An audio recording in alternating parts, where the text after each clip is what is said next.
Waktu dan tempat kami persilahkan Pastor Victor. Oke. Baik, terima kasih atas kesempatan ini. Selamat malam untuk kita semua. Salam damai, Pace Ebene. Salam damai, Pastor. Baik, ya. Saya sangat bersyukur dan berterima kasih bahwa boleh ikut bergabung pada malam hari ini dengan berbagai cara. Tuhan menunjukkan rahmat yang luar biasa sehingga kita bisa berkumpul dalam virtual pada kesempatan ini dalam doa dan pendalaman iman. Pertama tentu kita bersyukur bahwa kita bersama-sama sebagai satu gereja, satu iman dalam Yesus Kristus, kita mewujudkan cinta kasih dan iman kita lewat doa bersama, terutama untuk saudara-saudari kita yang mengalami kesulitan situasi pandemi saat ini dan berbagai macam penyakit yang sering merongrong kehidupan manusia. Tentu kita yakin dan percaya bahwa semuanya itu dapat kita lalui dalam iman akan Yesus dan dalam doa-doa seluruh umat Allah dan para kudus di surga akan memberikan kesembuhan kepada Bapak Ibu saudara-saudari semua. Baik, pada kesempatan ini saya ingin berbagi sedikit tentang pengalaman, tapi lebih daripada itu adalah untuk memperkenalkan bagi Bapak Ibu, saudara-saudari terkasih, tentang siapa itu Santo Antonius Padua. Dalam doa tadi juga ada satu bagian memohonkan pengantaraan dari Santo Antonius Padua, pembuat mujizat. Ya. Pada kesempatan ini, izinkanlah saya untuk membagikan sedikit yang bisa saya olah untuk membantu kita untuk semakin mengenal Santo Antonius Padua dan belajar dari imannya, dan pada akhirnya kita pun mampu untuk berjuang mengikuti Yesus sebagaimana Santo Antonius Padua telah berjuang dan berhasil mengikuti Yesus.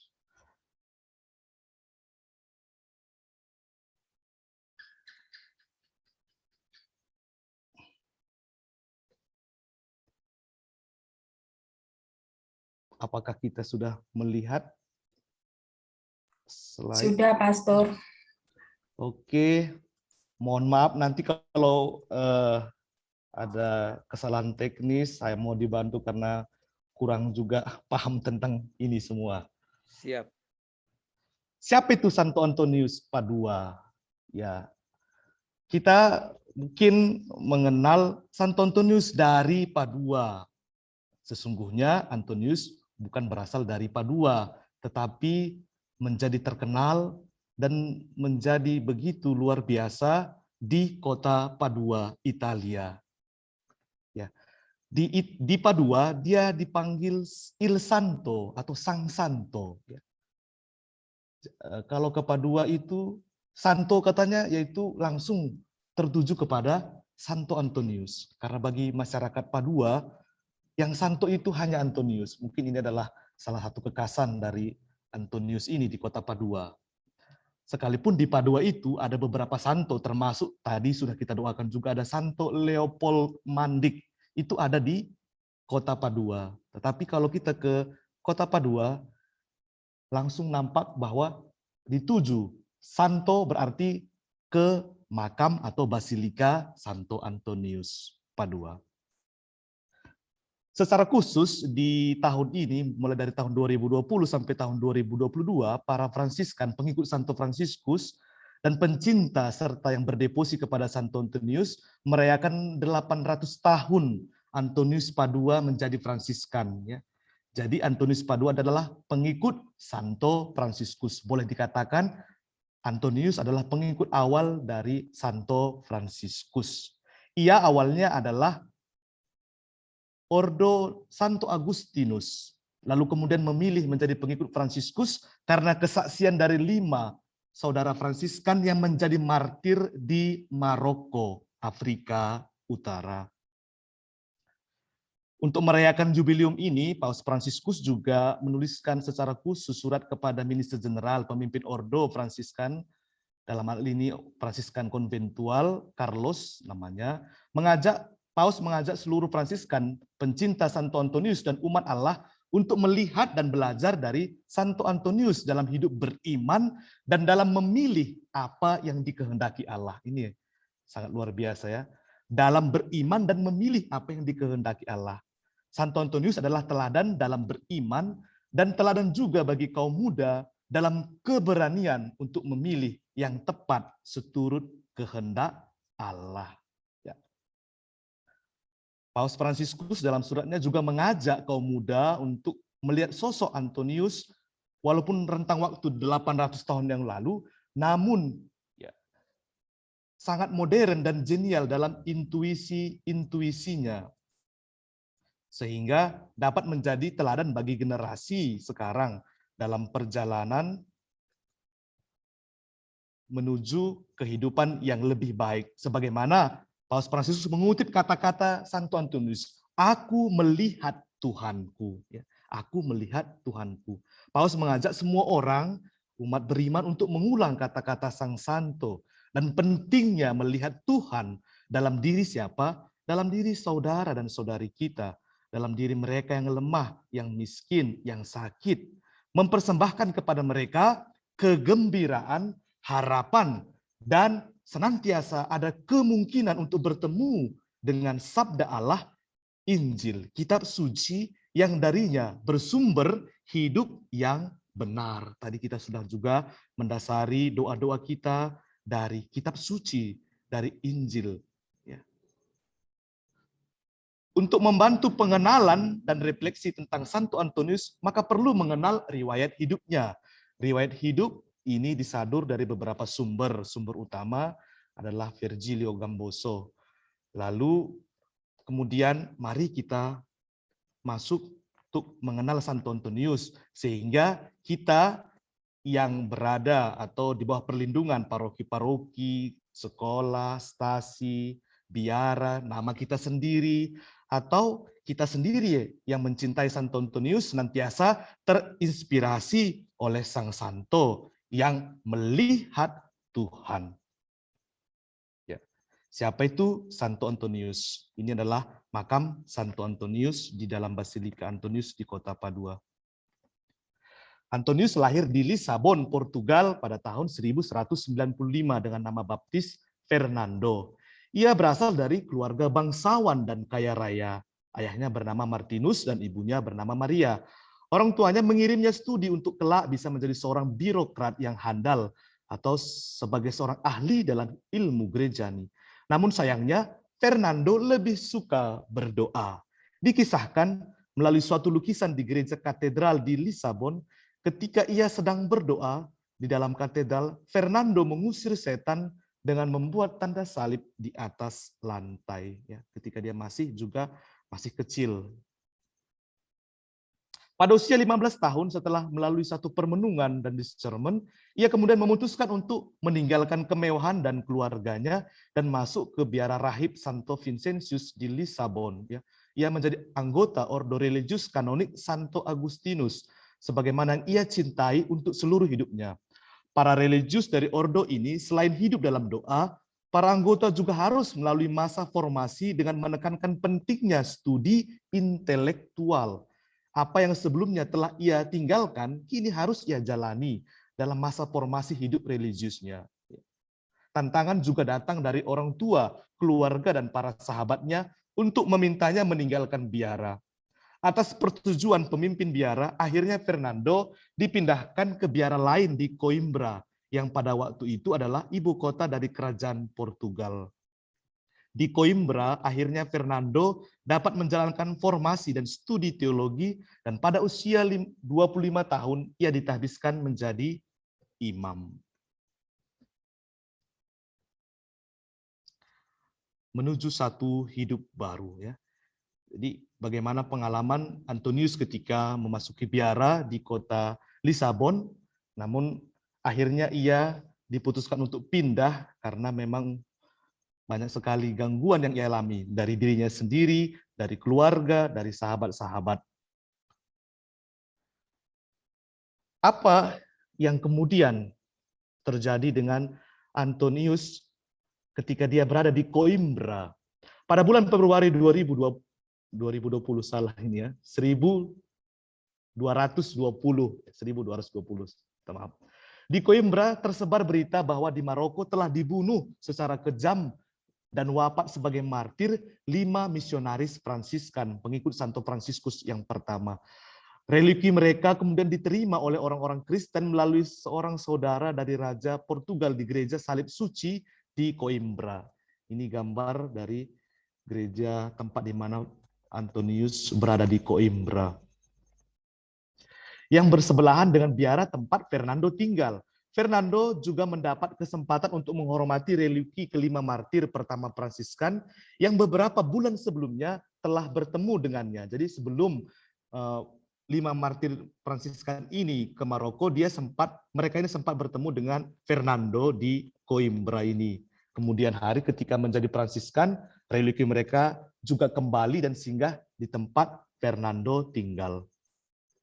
Para martir Fransiskan ini datang dari tempat yang jauh, Umbria, Italia Tengah, dengan semangat dan sukacita, dengan kesederhanaan serta iman yang teguh, membawa kabar gembira Injil ke seluruh dunia. Mereka tidak takut untuk mewartakan Injil, sekalipun nyawa menjadi taruhannya. Kesaksian iman para martir Fransiskan ini menggugah hati, jiwa, dan seluruh diri Fernando, yang kelak kemudian menjadi Antonius. Suatu hari, para Fransiskan yang pada waktu itu telah tinggal menetap dekat biara Olivaes, di dekat biara tempat Fernando tinggal, mengetuk biara tempat Fernando tinggal untuk meminta-minta. Pertemuan Fernando dengan para Fransiskan ini meneguhkannya untuk meminta izin kepada pemimpin biaranya dan bergabung dengan para Fransiskan untuk menjadi misionaris. Ia ingin segera bergabung dengan para Fransiskan dan berangkat ke Maroko untuk berkehendak menjadi martir Kristus. Inilah perubahan, peralihan panggilan hidup Fernando, dari Imam Agustinian menjadi pengikut Santo Fransiskus. Setelah mendapat persetujuan dari pemimpin biaranya, ia kemudian menggunakan jubah Fransiskan dan meninggalkan selamanya biara Salib Suci Coimbra, dan kini namanya menjadi Antonius. Namanya sebelumnya adalah Fernando, kemudian ketika menjadi Fransiskan, ia mengambil nama Antonius. Setelah mempersiapkan segala sesuatunya untuk bermisi, akhirnya mereka pun berlayar menuju Afrika. Lalu dari Afrika kemudian sampai ke Assisi. Dalam pelayaran menuju Afrika, Antonius sakit parah. Penyakit yang dideritanya membuatnya tidak bisa bergerak, dan akhirnya cita-citanya menjadi martir telah luluh. Ia hanya bisa menyerahkan segalanya pada kehendak Allah semata. Akhirnya ia pun menyadari bahwa penderitaan sakit yang dialaminya juga merupakan bagian dari kemartiran yang dicita-citakannya di Afrika. Ya, sesuatu yang luar biasa ya. Seringkali saat kita juga mengalami sakit, ya pada saat kita sakit, kadangkala kita merasa Tuhan itu begitu jauh dari kita. Namun kita bisa belajar dari iman Antonius Padua. Ya, mengalami bahwa sakit yang dideritanya menjadi satu kemartiran, mengambil sebagian kecil dari penderitaan Kristus. Badai yang kemudian menghantam kapalnya membawanya sampai ke Sisilia, Italia Selatan. Dan dari sinilah mulai petualangan baru perjalanannya sampai ke Assisi di tahun 1221 pada Pentakosta, tepat pada perayaan Kapitel, pertemuan seluruh ordo pengikut Fransiskus yang dipimpin oleh Fransiskus Assisi. Dari Assisi, Antonius berangkat ke Monte Paulo dekat Forli, dan di sana ia menjalani hidup kontemplatif dan kelak menjadi kekuatannya untuk memulai karya misi yang baru. Perjalanan pelayanan dan keajaiban Antonius.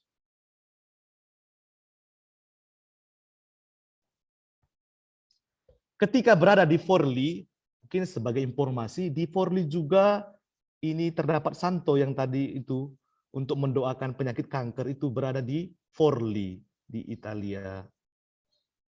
Ketika berada di Forli, pada saat itu ia diundang untuk hadir dalam tahbisan imam di Katedral Forli. Ternyata imam yang sudah mempersiapkan diri untuk berkhotbah pada perayaan itu berhalangan hadir.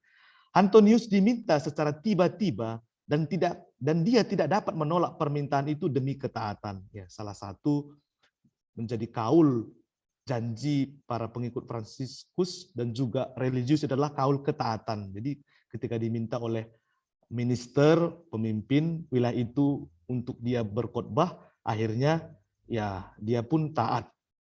Ternyata khotbahnya memukau mereka yang hadir. Kata-katanya bernas dan injili. Ia mulai menunjukkan kemampuan dan bakat khotbah yang luar biasa. Dan mulai saat itu, ia diutus berkhotbah di Italia dan Perancis. Khotbahnya adalah untuk membawa warta sukacita Injil dan juga terutama untuk mempertobatkan kaum heretik, ya, kaum bid'ah yang pada masa itu berkembang pesat, juga atas pengaruh kehidupan menggereja yang terlibat politik dan dekadensi moral, kebobrokan moral.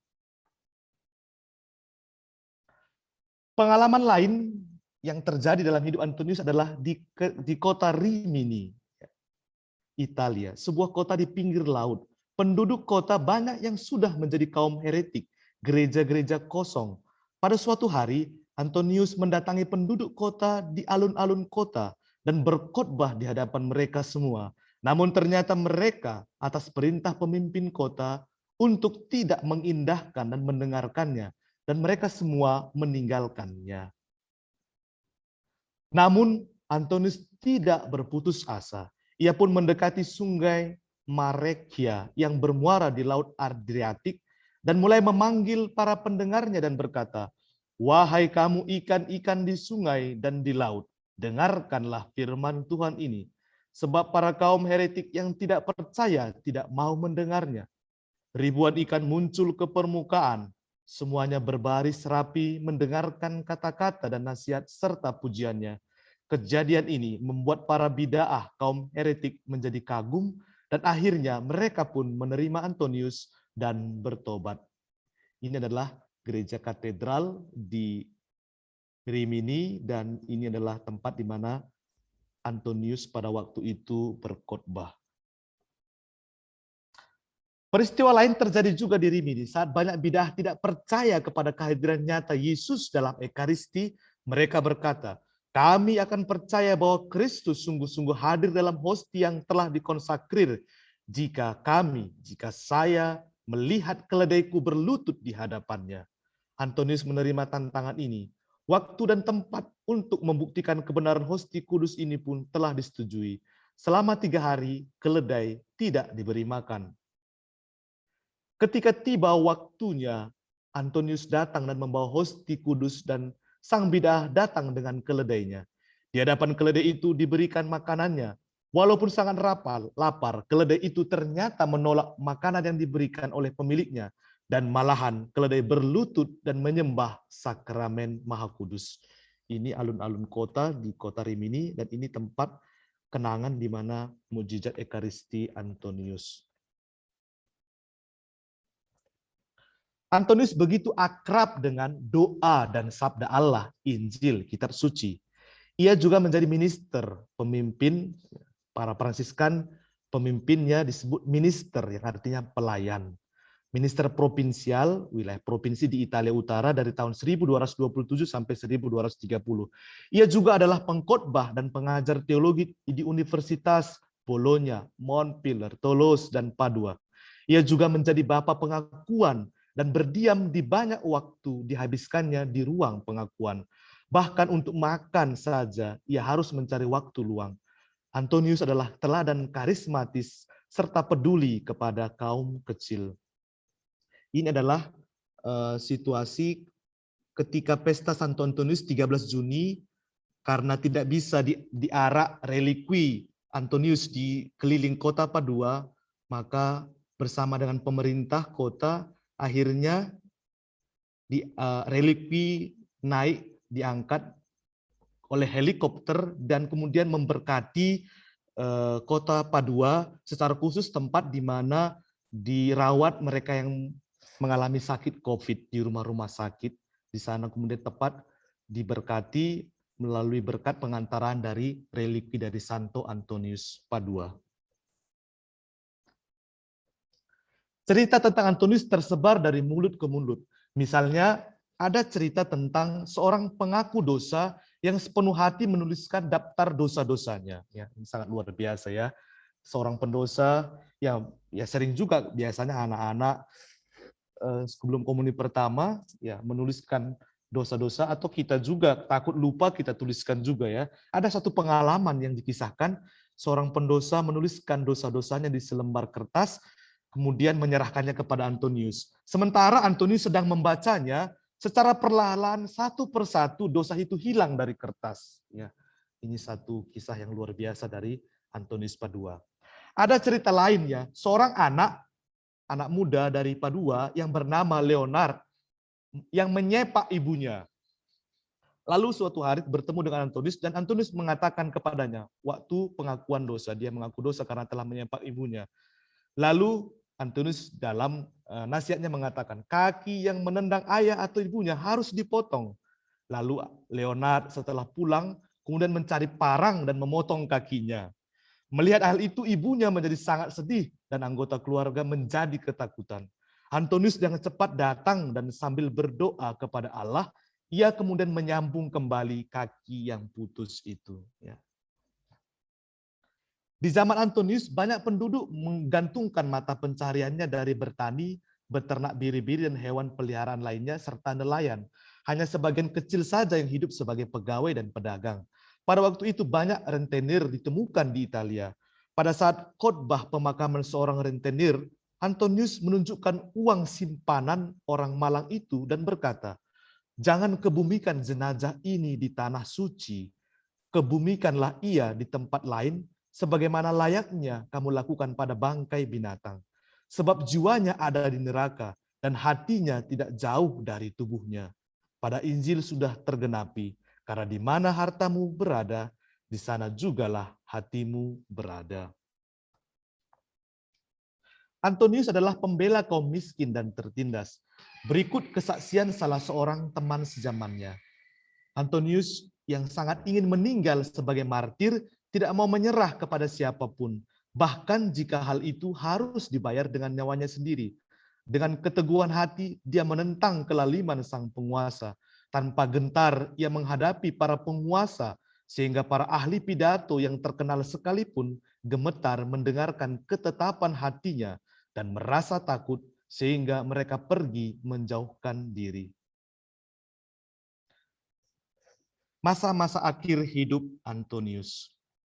Sebelum bertemu Tuhan secara langsung, Antonius ingin memurnikan jiwanya dari noda kelemahan manusiawi melalui doa dan penderitaan. Dia diberi kesempatan untuk pergi ke Campo San Piero, tidak jauh dari Padua, ke pertapaan yang disumbangkan oleh Pangeran Tiso kepada para Fransiskan. Pangeran Tiso yang telah tua dan merasa kecewa karena karir politiknya hancur, menjadi pengikut Antonius. Suatu hari ketika berjalan-jalan melewati pepohonan, Antonius memperhatikan sebatang pohon kenari yang sangat menawan. Muncul satu ide dalam dirinya, agar di antara cabang-cabang yang lebat itu dibuatkan satu ruangan kecil, satu buah tempat. Kemudian Pangeran Tiso sendiri membangun ruangan itu bagi Antonius. Antonius menghabiskan hari-harinya untuk berkontemplasi di tempat itu. Tetapi pada malam hari, ia kembali ke biara. Suatu siang, pangeran mengintip ke ruang kecil Antonius lewat pintu yang sedikit terbuka. Ia melihat cahaya yang berkilau-kilauan memenuhi ruangan itu. Karena takut akan api, ia membukakan pintu dan melihat Antonius dalam keadaan ekstase sedang merangkul kanak-kanak Yesus. Karena rasa hormatnya kepada Antonius, Pangeran Tiso baru mengungkapkan penglihatan yang luar biasa itu setelah Antonius meninggal dunia. Akhirnya, waktu yang dinantikan dengan penuh iman telah tiba. Beralih kepada Bapa di surga, Peristiwa itu terjadi pada 13 Juni 1231. Pada siang hari itu, Antonius turun dari pertapaannya. Tiba-tiba ia jatuh pingsan. Segera saudara-saudaranya memberi pertolongan. Dengan suara redup, Antonius memohon kepada saudara-saudaranya supaya segera membawanya ke Padua. Dia ingin meninggal di biaranya yang kecil dekat gereja Santa Maria, Bunda kita. Ya. Luar biasa, Antonius begitu berdevosi kepada Bunda Maria. Maka ia pun ingin agar mengakhiri hidupnya beralih kepada Tuhan dan dibaringkan di gereja Santa Maria.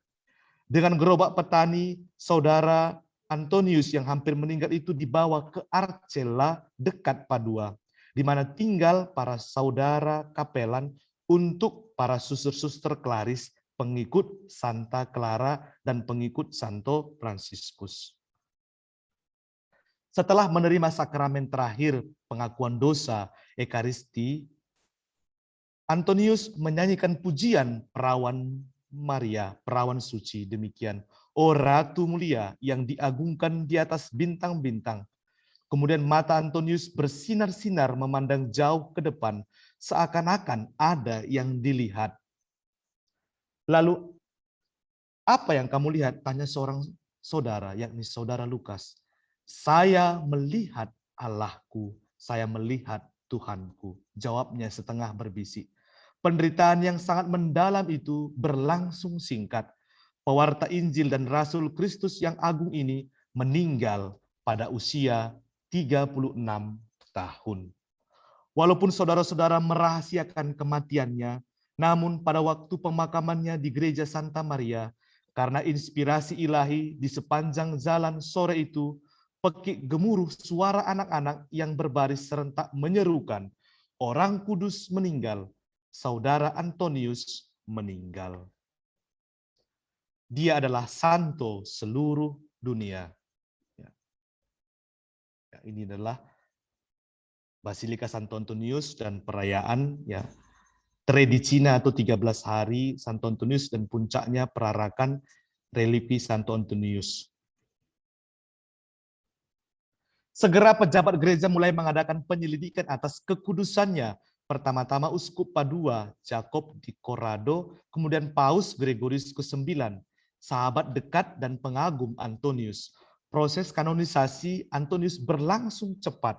Pada 30 Mei 1232, belum genap 1 tahun setelah kematiannya, Antonius diberi gelar Santo oleh Paus Gregorius ke-9 di Gereja Katedral Spoleto, Italia.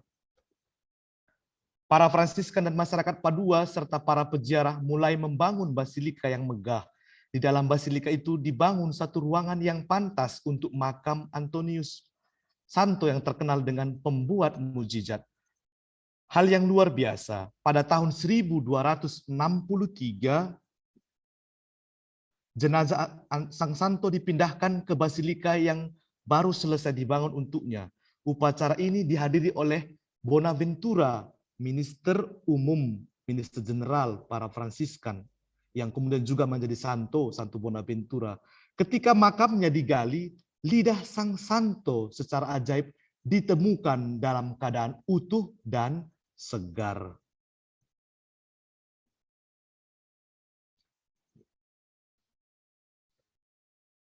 Ya, ini adalah Basilika Santo Antonius, ya. Dan di dalamnya ada makam, lalu ada lidah Santo Antonius, dan sampai sekarang lidah itu masih ada dan segar. Ini terdapat di foto di bagian bawah.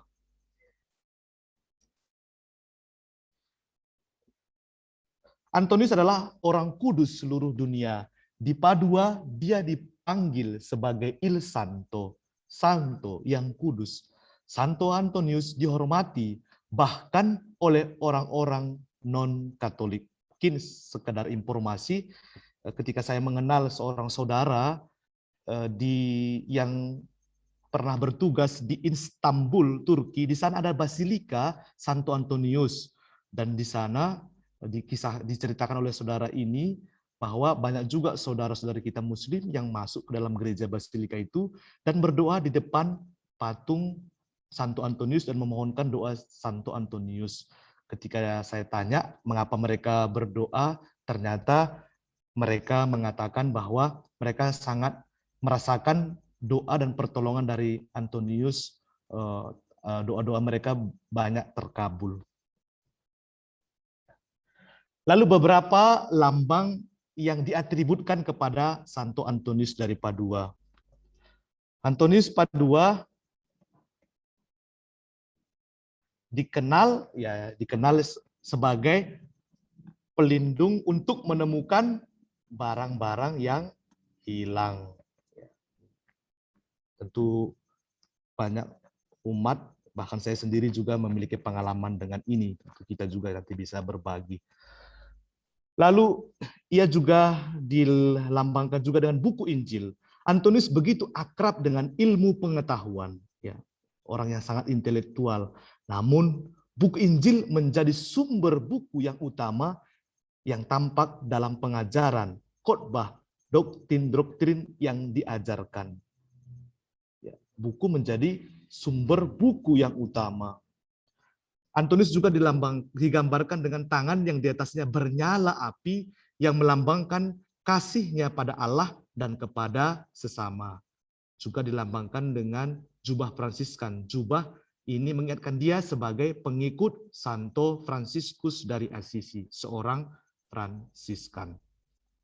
Antonius juga disimbolkan dengan bunga bakung yang melambangkan kemurnian hatinya dan juga perlawanan terhadap yang jahat. Antonius juga digambarkan selalu bersama dengan kanak-kanak Yesus, mengingatkan akan penampakan yang terjadi di Kampus San Piero. Ini mengatakan bahwa Antonius begitu dekat dan akrab dengan Yesus. Antonius juga ditampilkan dengan wajah muda. Wajah yang muda berhubungan dengan pribadi yang ideal, bersih, baik, dan ramah terhadap semua orang.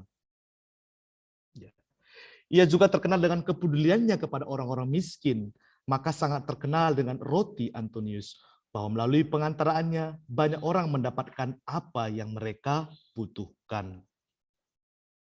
Ini adalah prangko Santo Antonius Padua sebelah kiri untuk mengenang 800 tahun perjalanannya dari Sisilia sampai ke Padua dan singgah di Assisi. Jadi Vatikan, ya, Città del Vaticano, ya, kota atau negara Vatikan juga mengeluarkan prangko untuk memperingati 800 tahun Antonius, perjalanannya dari Sisilia menuju Padua.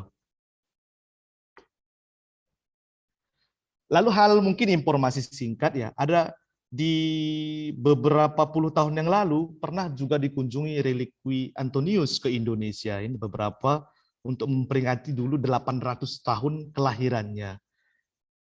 Jadi di Paroki Sang Penebus ada Bandar Baru, juga ada di Jakarta, Gereja Santo Lukas.